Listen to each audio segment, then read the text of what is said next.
रीति काल में नीति परक सूक्तियां पहली बार स्वतंत्र विद्या के रूप में आई। नीतियों को की शुरुआत संस्कृत साहित्य से मानी जाती है, जैसे नीति शतक है, भर्तृ शतक है, चाणक्य नीति है तथा वचनामृत आदि से ली गई है।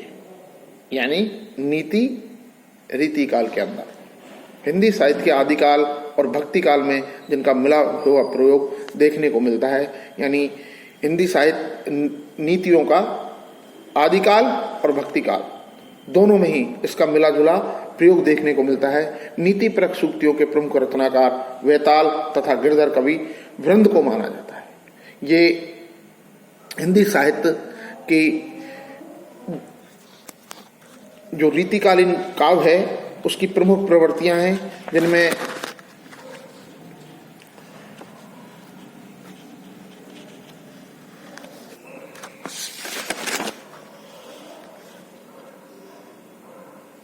सत कवि पद्धति के तहत काव्य में सभी अंगों का विवेचन किया गया। सेनापति कर्ता पद्धति के तहत काव्य के किसी भी एक अंग का विवेचन करते हैं, ये भूषण है। अलंकार पद्धति के तहत अलंकारों को विशेष वरीयता दी गई है। कवि पद्धति के तहत आचार्य दूल्हा ने उन रचनाकारों की रचना की जो दरबारी परिवेश से मुक्त थे तथा वियोग श्रृंगार का चित्रण कर रहे थे। घनानंद, आलम, बोधा, ठाकुर, दिशदेव आदि ऐसे थे जिन्होंने दरबारी परिवेश से मुक्त थे और वियोग श्रृंगार के चित्रण किया था।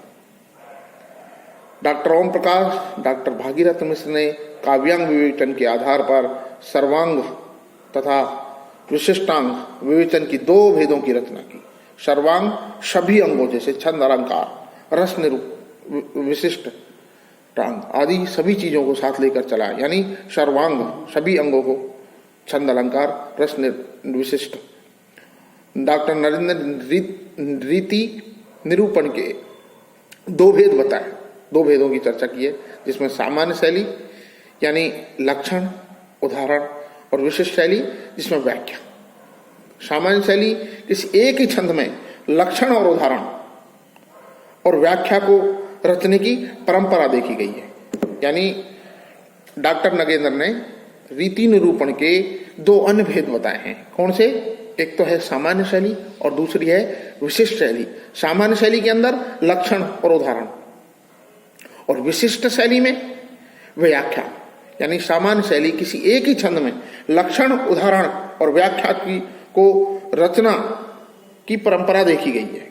विशिष्ट शैली में इन छंदों का अलग अलग प्रयोग किया गया है। ये सामान्य शैली और विशिष्ट शैली रीति काव्य धारा और रीति निरूपण आचार्यों ने रीतिकालीन साहित्य में रीति निरूपण के अलग अलग भेदों की चर्चा की। आचार्य दूल्हे ने ग्रंथकार की दृष्टि से नीति निरूपण के 4 भेद किए हैं।